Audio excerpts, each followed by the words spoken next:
우리를 위해 인간이 되신 하나님, 그 하나님의 은혜로 말미암아 우리가 다시 하나님을 아버지로 부를 수 있고, 그 은혜로 말미암아 우리가 구원받은 백성의 자존감으로 이 세상을 살아갑니다. 오늘도 말씀 가운데 그 하나님 만나기 원합니다. 우리 마음의 눈을 여시고 귀를 여셔서 하나님의 말씀을 듣게 하여 주옵소서. 예수님 이름으로 기도드립니다. 아멘. 우리는 사순절 들어서 계속 예수의 탄생 이야기를 묵상하고 있습니다. 사실은 제가 이 말씀하면 여러분들 가운데 웃음소리가 나오는 걸 기억했는데요. 왜 웃으시는지 알고 웃으시는 거죠. 네, 아마 교회력에 익숙하신 분들은 이 점이 좀 불편하게 느껴질 수도 있을 것입니다.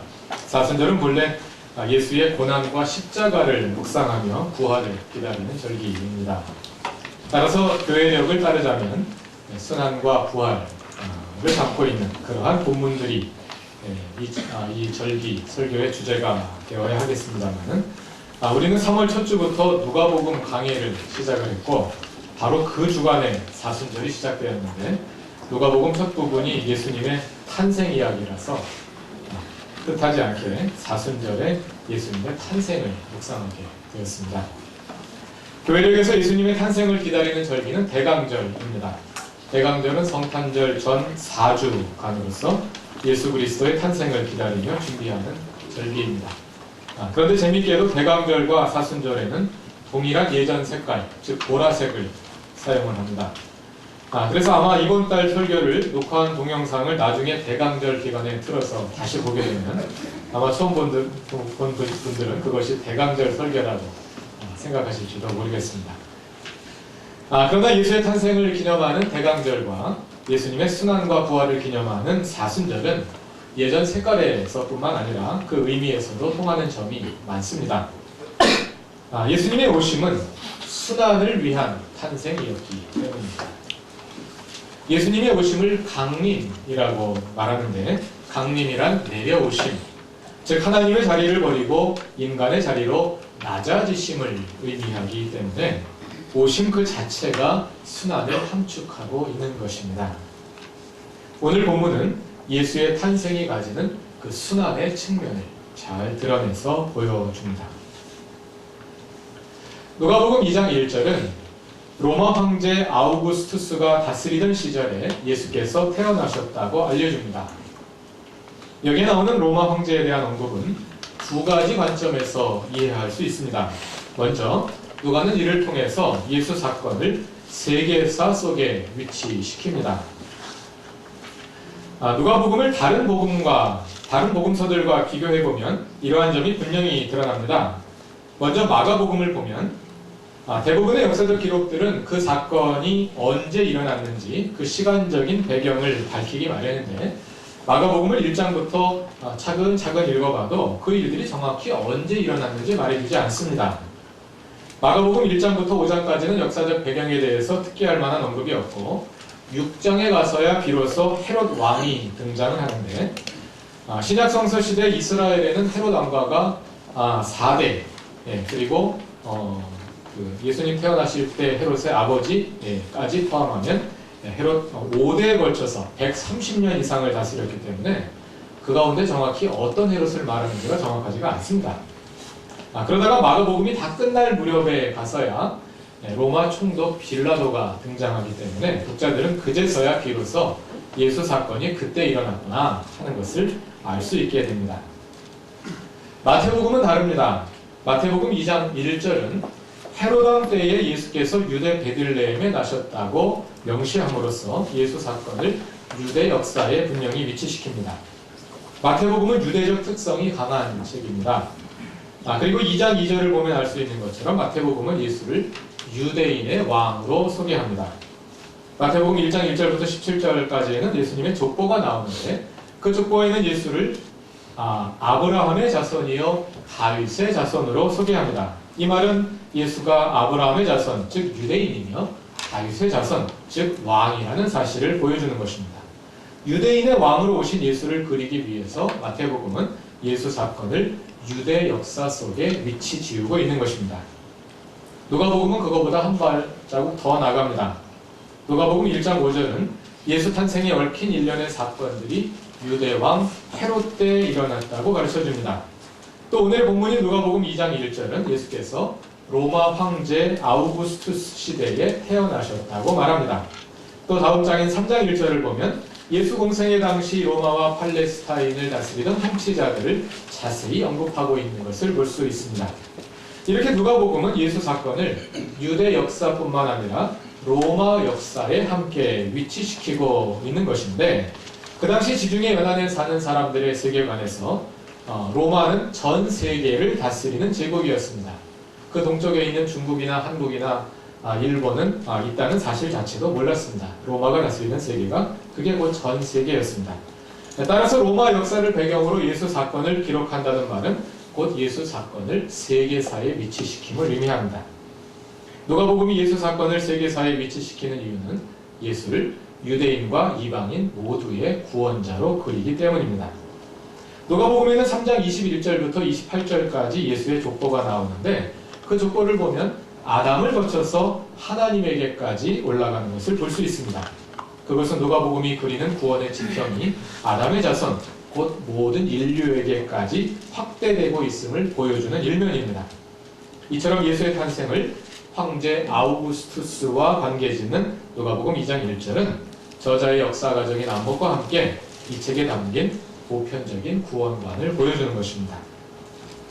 황제 아우구스투스에 대한 언급이 중요하게 고려되어야 하는 두 번째 이유는 누가복음이 아기 예수를 로마의 황제와 대조시키고 있기 때문입니다. 로마 제국에서 황제는 신으로 간주되었습니다. 물론 그것은 이집트나 바빌로니아 또 로마 이전의 세계를 다스리던 헬라 제국에 비해서는 덜한 것이었습니다.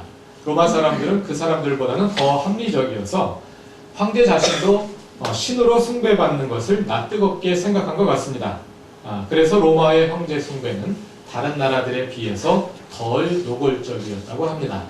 그러나 노골적이든 미온적이든 규모가 크든 작든 유일신 하나님을 섬기는 유대인들과 그리스도인들에게 황제를 신으로 숭배한다는 것은 가증한 일이 아닐 수 없었습니다. 로마에 남아있는 수많은 비명들 가운데서 황제를 신격화하여 서술하는 내용을 심심찮게 발견할 수 있습니다. 그중 황제 아우구스투스에 대한 것을 찾아보면 그는 세상의 구원자이고 신의 아들이며 온 세상에 평화를 가져오는 신적인 존재로 묘사됩니다. 아우구스투스 이후 200년간 로마 제국의 태평성대를 가리켜서 팍스 로마나, 로마의 평화라고 부르는 것도 이와 관계가 있습니다. 황제를 칭송하는 글들 중 하나인 미리안 비문이라는 것을 살펴보면 아우구스투스를 다음과 같이 수식하고 있습니다. 신성한 아우구스투스 황제, 신의 아들이며 땅과 바다의 지배자, 온 세상의 시혜자이며 구원자, 이렇게 묘사되고 있습니다. 뿐만 아니라 이러한 글들은 황제 아우구스투스의 탄생을 가리켜서 복음, 유앙겔리움, 즉 기쁜 소식이라고 부르고 있습니다. 고대 로마 제국에서 황제가 차지했던 권력과 명예를 생각해 보자면 그를 칭송하는 자들이 그렇게 부르는 것도 이해할 만합니다. 그런데 재미있게도 누가복음 2장에서 예수 그리스도를 가리키는 그 모든 칭호들이 사실은 로마 황제를 가리키는 데 사용되었던 칭호들이라는 것입니다. 2장 10절을 보면 천사가 예수의 탄생을 가리켜서 온 백성에게 미칠 큰 기쁨의 좋은 소식이라고 말합니다. 복음입니다. 또 11절에서는 그리스도가 구주, 즉 구원자라고 말합니다. 그리고 14절에서는 예수의 탄생으로 말미암아 이 땅 위에 평화가 임했다고 선언합니다. 다시 말하자면 로마의 황제가 아니라 예수의 탄생이 기쁜 소식, 즉 복음이며 황제가 아니라 예수가 구원자이고 이 땅에 진정한 평화를 가져오는 분은 로마 황제가 아니라 예수 그리스도이다 하고 누가복음 2장이 선언하고 있는 것입니다. 황제 아우구스투스와 아기 예수를 가리키는 이러한 호칭상의 대조는 그러나 누가복음 2장에 펼쳐지는 장면들에 비추어 보자면 오히려 역설적이고 또 설득력이 없어 보입니다. 누가복음 2장에서 예수와 그의 가족은 황제의 위대한 권력에 의해서 폭풍 속의 낙엽처럼 흩날리는 무력한 존재들에 불과하기 때문입니다. 1절에서 황제 아우구스투스는 온 세계에 칙령을 내려 토적 등록, 즉 인구 센서스를 하게 합니다. 그 센서스의 1차적 목적은 인두세를 걷고 병적 명부를 만들기 위함이었습니다. 그러나 유대인들은 징병의무에서 면제되었었고 또 인두세라 그래봤자 한 사람당 한 데나리온, 즉 하루 일당에 불과했기 때문에 그 센서스의 주 목적이라고 보기는 힘들다고 합니다.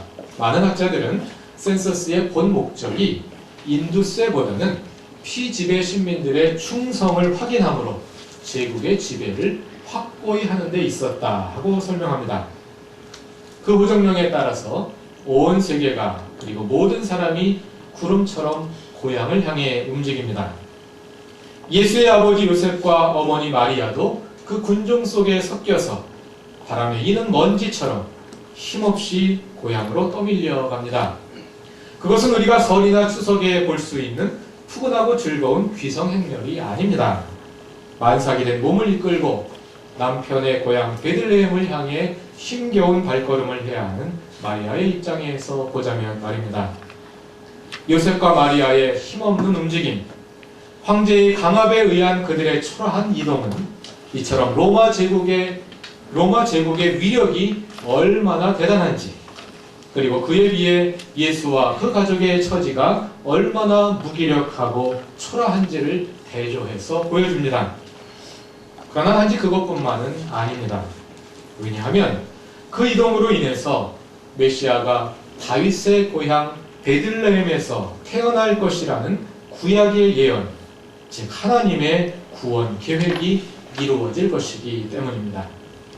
막강한 로마의 권력 뒤에는, 그 위에는 더 강하신 하나님의 섭리가 있었던 것입니다.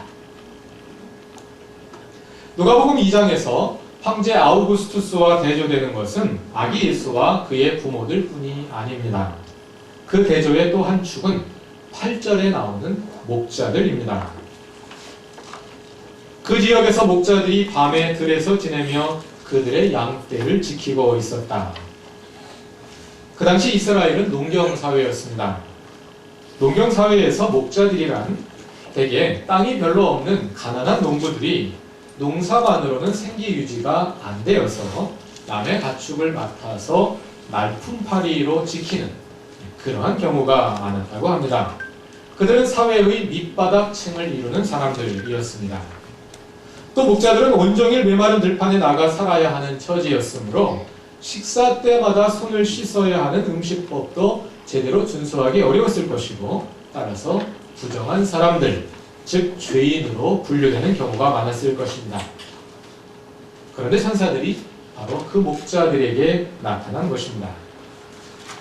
9절을 보면 주님의 한 천사가 그들에게 나타나고 주님의 영광이 그들을 두루 비추어 캄캄하던 밤이 환해집니다.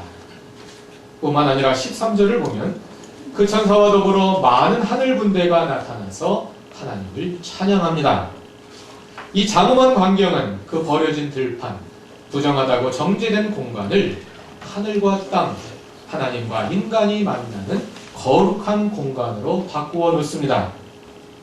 하나님과 인간이 만나는 거룩한 공간, 성서의 분향단, 그 거룩한 공간에서 시작된 이야기가 이제는 장소를 옮겨서 양떼가 누워서 자는 외딴 풀밭에서 그 거룩한 만남, 그 거룩한 공간을 재창조하고 있는 것입니다. 하나님은 로마 제국의 신성한 황제, 신의 아들이자 온 세상의 구원자라 칭송받는 아우구스투스가 아니라 비천한 목자들을 그의 만남의 대상으로 삼으시며 화려한 왕궁이 아니라 소외된 들판을 그 만남의 거룩한 공간으로 삼으셔서 그들에게 예수 탄생의 기쁜 소식을 알리고 있는 것입니다. 황제가 지배하는 로마 제국의 인간 세계에는 예수를 품을 공간이 없었습니다. 누가복음 2장 7절은 다음과 같이 말합니다. 마리아가 첫 아들을 낳아서 포대기에 싸서 구유에 눕혀두었다. 여관에는 그들이 들어갈 방이 없었기 때문이다. 그 넓은 로마 제국에 그리고 다윗의 고을 베들레헴에 예수를 드릴 공간이 없었습니다. 이 본문과 관련하여 우리가 가지고 있는 몇 가지 오해를 먼저 해결하고 넘어갈 필요가 있겠습니다. 우리는 보통 아기 예수가 마곡간에서 태어났다고 말합니다만 본문에는 마곡간이라는 말이 나오지 않습니다. 단지 구유, 즉 짐승의 여물통이 언급되어 있을 뿐입니다. 아기를 누일 자리가 없어서 짐승의 밥통에 포대기에 싸서 누인 것입니다. 또 그 짐승이 말인지 소인지 아니면 다른 가축인지도 나오지 않습니다. 그냥 짐승의 밥통에 아기를 낳아서 누였다는 것만 우리가 알 수 있는 것입니다. 또 하나는 여관이라는 단어입니다. 오늘날처럼 이동이 많지 않은 고대 지중해 연안 사회에서 여관은 큰 길가에 생기는 것이 보통입니다. 그래야 길을 오가던 사람들이 여관을 찾아서 머물 것이고 찾는 사람이 많은 길가에 있어야 여관 사업이 유지될 것이기 때문입니다. 그러나 베들레헴은 그런 큰 길가에 있는 도시가 아니기 때문에 역사가들은 베들레헴 지역에 여관이 있었을 가능성은 희박하다고 말합니다. 7절에서 여관으로 번역된 단어는 카탈리마라는 헬라어인데 이 어휘가 같은 누가복음 21장 11절에서는 그냥 방 또는 다락방, 영어로는 게스트룸으로 번역됩니다. 여관이 아니라 그냥 방입니다. 또 누가복음에는 여관이라는 뜻으로 쓰이는 단어가 따로 있습니다. 선한 사마리아인의 비유에 보면 사마리아인이 강도 만난 사람을 데리고 여관에 가서 먹지 않습니까? 여기에서 여관으로 번역된 헬라어는 판도케인이라는 다른 단어입니다. 그러니까 2장 7절에서도 카탈리마는 여관으로 보다는 그냥 방 또는 게스트룸으로 번역하는 것이 누가의 용법에 더 부합한다는 것입니다. 고대 근동 지역에서 농부들이 살던 집의 구조를 보면 대개 가축들과 가족들과 가축들이 한 지붕 안에서 함께 살았다고 합니다. 그런데 사람들은 위층에서 자고 아래층에 가축들을 재우는 그런 구조로 되어 있었다고 합니다. 그러니까 요셉과 마리아는 베들레헴에 사는 어떤 사람의 집에 묵으러 갔다가 사람이 묵는 위층에 자리가 없어서 할 수 없이 아래층 가축들이 자는 공간에서 몸을 풀 수밖에 없었던 것입니다. 하나님의 아들은 인간이 되어 이 땅에 오시고자 했습니다.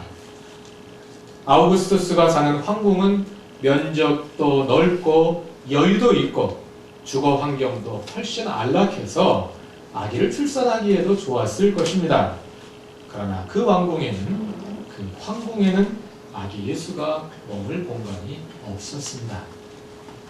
그래서 하나님의 아들은 로마 제국의 힘없는 한 피지배자가 되어서 누추 하나만 그래도 사람들이 묵는 공간에 머물고자 했습니다.